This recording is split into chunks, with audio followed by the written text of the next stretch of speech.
25절에서 35절 말씀입니다. 수많은 무리가 함께 갈새 예수께서 돌이키사 이르시되 무릇 내게 오는 자가 자기 부모와 처자와 형제와 자매와 더욱이 자기 목숨까지 미워하지 아니하면 능히 내 제자가 되지 못하고 누구든지 자기 십자가를 지고 나를 따르지 않는 자도 능히 내 제자가 되지 못하리라. 너희 중에 누가 망대를 세우고자 할진대 자기의 가진 것이 중궁하기까지에 촉할런지 먼저 앉아 그 비용을 계산하지 아니하겠느냐. 그렇지 아니하면 그 기초만 삼고 능히 이루지 못하면 보는 자가 다 비웃어 이르되 이 사람이 봉사를 시작하고 능히 이루지 못하였다 하리라. 또 어떤 임금이 다른 임금과 싸우러 갈 때에 먼저 앉아 1만 명으로서 저 2만 명을 거느리고 오는 자를 대적할 수 있을까 헤아리지 아니하겠느냐. 만일 못할 터이면 그가 아직 멀리 있을 때 사신을 보내어 하친을 청할지니라. 이와 같이 너희 중에 누구든지 자기의 모든 소유를 버리지 아니하면 능히 내 제자가 되지 못하리라. 소금이 좋을 것이나 소금도 만일 그 맛을 잃으며 무엇으로 짜게 하리요. 땅에도 걸음에도 쓸데없이 다 버리느니라. 들을 귀가 있는 자는 들을지어나 하시니라. 수많은 사람들이 예수님의 가는 길을 따라갔습니다. 그들은 예수님의 말씀을 들었고 예수님께서 치유하시고 또 기적 같은 일들이 일어나는 것을 직접 보고 때로는 어떤 사람은 보지는 않았지만 듣게 되었을 것입니다. 병든 자가 고침을 받는 모습을 보고 또 삶이 묶여 있는 사람들이 풀어지는 것을 보면서 그들은 예수님을 따르면 자기의 삶과 인생이 달라질 수 있다는 기대감을 가지고 예수님을 따르게 되었습니다. 그러나 역설적으로 바로 그것이 신앙의 갈림길에 서 있는 자리가 됩니다. 우리는 예수님을 바라보기보다 주변 사람의 반응을 살피는 환경이 될 때가 있습니다. 그렇게 되면 예수님보다 분위기가 앞서고 진리보다 관계가 먼저 기준이 되고 순종보다 타협이 더 쉬운 선택이 될 수 있습니다. 내가 믿음 생활을 바로 하겠다는 생각보다 예수님을 믿고 예수님을 따르면 내가 복을 받고 복을 누리게 될 것이라는 기대감으로 많은 사람을 만나게 되고 많은 일들을 기대하게 될 때 그때가 바로 신앙의 갈림길에 서게 되는 것입니다. 예수님은 많은 무리들과 함께 길을 가시다가 그 걸음을 멈추시고 무리들을 향해서 갈림길에 선 사람들에게 제자가 되는 기준을 말씀하셨습니다. 예수님은 자기 부모와 처자와 형제와 자매 더욱이 자기 목숨까지 미워하지 아니하면 능히 내 제자가 되지 못하리라 하셨습니다. 주님의 말씀은 제자가 되려면 가족을 미워하든지 또 관계를 끊으라는 그런 말씀은 아닙니다. 예수님이 이미 부모를 공경하라 가르쳤었고 형제와 이웃을 사랑하라고 가르쳤었기 때문에 예수님이 미워하라는 말씀은 감정의 문제가 아니라 기준의 문제로 말씀하신 것입니다. 부모와 형제, 가족은 우리가 가장 의식하는 사람들입니다. 그리고 자기 목숨은 자기가 지키고 싶은 최고의 가치입니다. 예수님은 우리가 쉽게 신앙의 기준으로 삼는 것들을 언급하셨습니다. 우리가 신앙생활 잘하는 이유는 부모와 자녀와 형제와 또 나 자신을 비롯한 주변에 가장 가까운 사람이 잘 되는 것입니다. 그래서 예수님은 그런 신앙의 기준으로 자신들의 문제를 언급하면서 선포하셨습니다. 가족도 자기 자신도 예수님보다 더 중요한 기준이 될 수 없다는 것입니다. 예수님을 따르는 사람이 많습니다. 그러나 제자는 다릅니다. 제자는 관계가 기준이 되지 않고 자기 계산이 기준이 되지 않을 뿐 아니라 손해가 와도 기준을 바꾸지 않는 사람입니다. 신앙의 갈림길에 서게 되면 우리는 늘 관계부터 먼저 생각합니다. 내가 이런 선택을 하면 가족들이 뭐라고 생각할까? 내가 이런 선택을 하면 가족은 상처받지 않을까? 또 내가 신앙의 말이라고 생각하고 말을 하면 내 가족이 실망하지 않을까? 그래서 지금은 이런 말을 할 분위기가 아니다. 또 이런 행동을 할 때가 아니라고 생각하게 됩니다. 우리가 이렇게 살면 우리의 신앙은 점점 타협의 길로 가게 됩니다. 그래서 예수님은 말씀하십니다. 자기 십자가를 지고 나를 따르지 않는 자도 능히 내 제자가 되지 못한다 하셨습니다. 자기가 가장 사랑하는 가족, 자기가 가장 사랑하는 자기의 목숨, 이것을 신앙의 기준으로 삼든지 아니면 자기 십자가를 지고 주님을 따르지 않아도 제자가 되지 못한다고 말씀하셨습니다. 십자가는 장식품이 아닙니다. 십자가는 신앙을 상징하는 그리고 걸어두고 바라보는 표적이 아닙니다. 십자가는 필요할 때만 꺼내드는 선택도 아닙니다.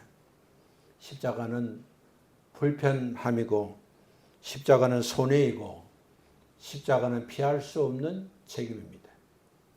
그래서 주님의 십자가는 피할 수 없는 책임을 감당하시려고 우리를 대신해서 십자가에서 죽으시고 손해보시고 고통을 당하셨습니다. 우리에게 십자가는 주님을 따르기로 한 사람에게 반드시 느껴야 하는 무게의 짐입니다. 주님을 따르기 위해서는 언제나 자기의 준 십자가를 져야 하는 것입니다. 그래서 신앙의 걸림길에 서게 되면 우리는 본능적으로 십자가를 계산합니다. 이 정도는 괜찮겠지. 나는 여기까지만 할 수 있다. 더 이상은 내 삶이 너무 힘들어서 흔들기 때문에 여기까지 해야 한다는 생각을 하게 됩니다. 그러나 예수님이 이렇게 계산된 따름은 제자도가 아니라고 말씀하셨습니다. 부담을 최소한 낮추고 조절하는 신앙은 참된 순종으로 이어지지 않는다고 하셨습니다. 예수님이 말씀하신 제자는 자기가 감당할 수 있는 범위 안에서만 따르는 신앙이 아니라 손해가 따르더라도 기준을 바꾸지 않고 십자가를 지고 끝까지 따르는 그런 결단으로 순종하는 사람이라고 말씀하신 것입니다. 그래서 예수님은 무작정 예수님을 따르라고 말씀하지 않으셨습니다.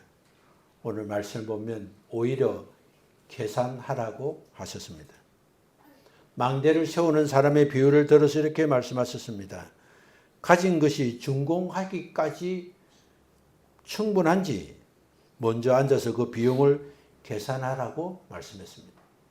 망대를 세운 사람이 자기가 그 망대를 세울 수 있는, 건축할 수 있는 건축 자금이 충분한지 충분하지 않는지를 계산하고 이 정도면 할 수 있겠다고 하는 것처럼 주님을 따르려고 한다면 먼저 계산하라고 하셨습니다. 예수님은 우리의 열심과 열정을 먼저 요구하지 않습니다. 감정적인 결단, 열정을 제자도의 기준으로 삼지 않았습니다. 오히려 끝까지 감당할 수 있는지를 미리 계산하라 하십니다.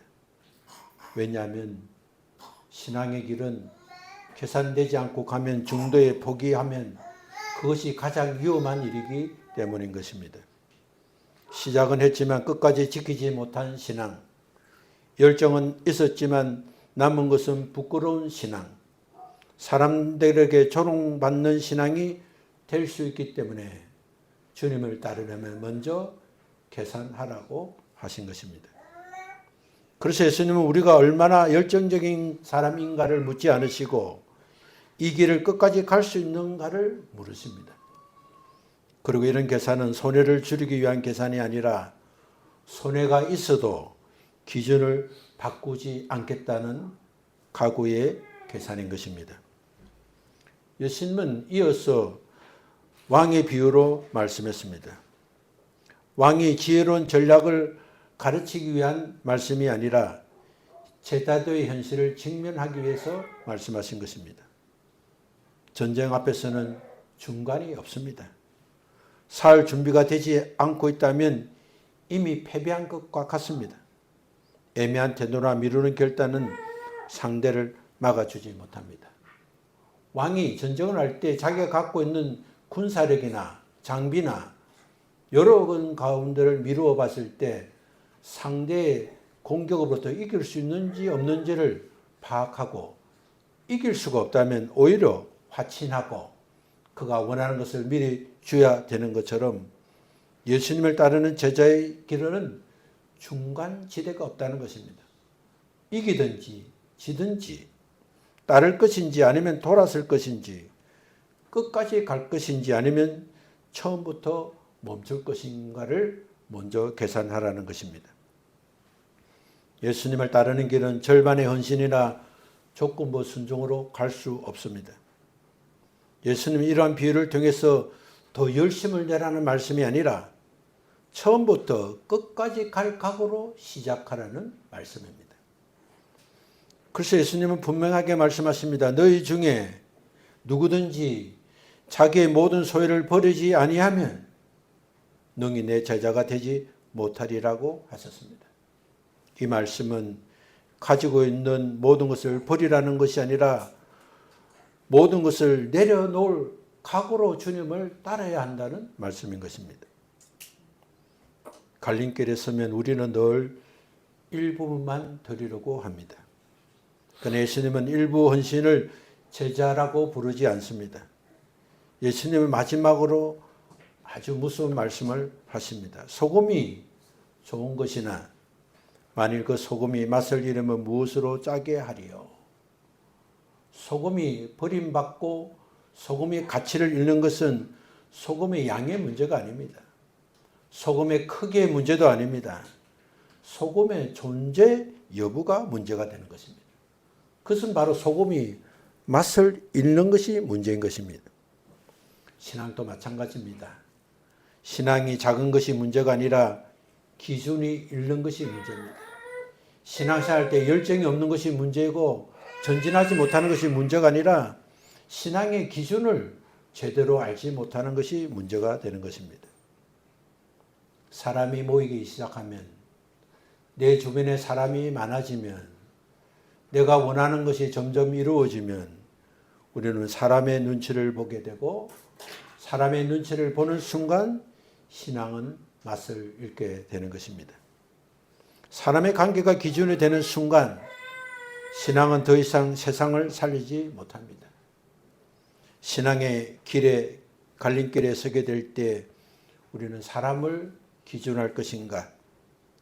주님을 기준할 것인가? 지금의 평안함을 선택할 것인가?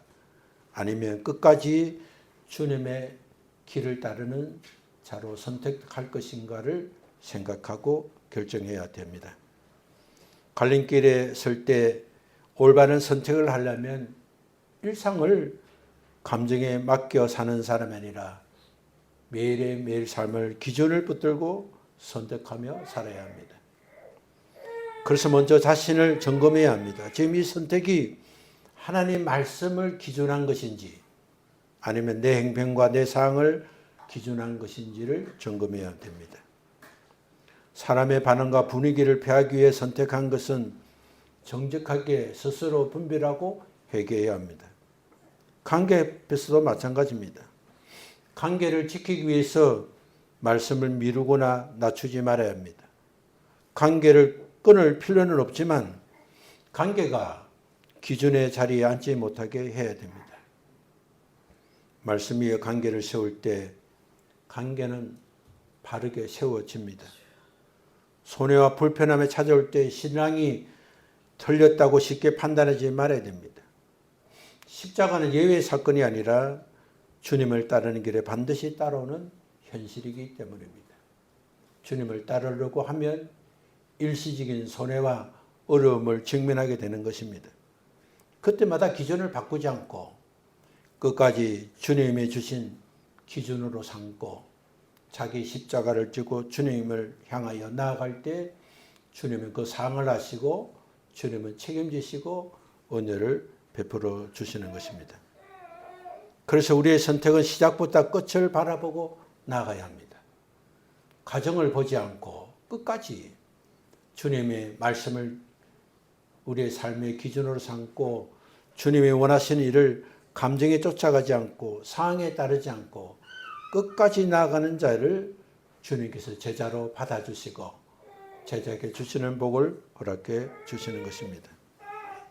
어떤 일이라도 가볍게 시작하지 말고 한 번 시작한 뒤에는 쉽게 물러서지 않은 태도를 가져야 합니다. 이 과정 속에 생기는 자격 타협들은 생기는 즉시 회개해야 합니다. 정당하게 하지 말고 미루지 말고 그때그때 기준으로 돌아와야 됩니다. 교회가 주님의 기준틀 위에 서들을 붙들어 주는 것이 교회의 사명입니다. 시대가 그러니 사람들의 반응이 그러니 현재의 상황들이 그러니 하고 어떤 사람과 타협하지 않고 끝까지 주님의 제자로서 끝까지 나아가는 말씀을 붙들고 나아갈 때 주님은 우리 가정을 회복시키시고 우리의 남은 생애를 책임지시고 영혼의 때를 위해서 준비할 때 하나님 예비하신 복을 받아 누리게 될 것입니다. 이런 은혜가 우리 모두 있기를 예수님 이름으로 축원합니다. 우리 함께 일어나겠습니다. 하나님 감사합니다. 오늘 이 시간에 우리의 생각과 마음을 다시 한번 재정비하도록 말씀해 주시니 감사합니다. 우리에게 많은 사람들이 붙여지게 되고 우리에게 좋은 일들이 많아지고 우리가 하나님 향한 기대가 더 충만할 때 우리가 주님보다 우리가 받을 것, 우리와 함께하는 주변의 사람들 그런 것들을 의식하고 나아가지 않도록 하나님 우리에게 은혜를 더하여 주옵소서. 오직 주님의 삶의 기준으로 삼고 내가 버릴 수 없는 것도 주님 앞에서 버릴 수 있도록 믿음을 주시고 하나님 중도에 포기하지 않고 끝까지 전진해서 하나님 주신 복을 받아 누리는 우리 모두가 되게 하여 주옵소서. 예수님 이름으로 기도합나이다. 아멘.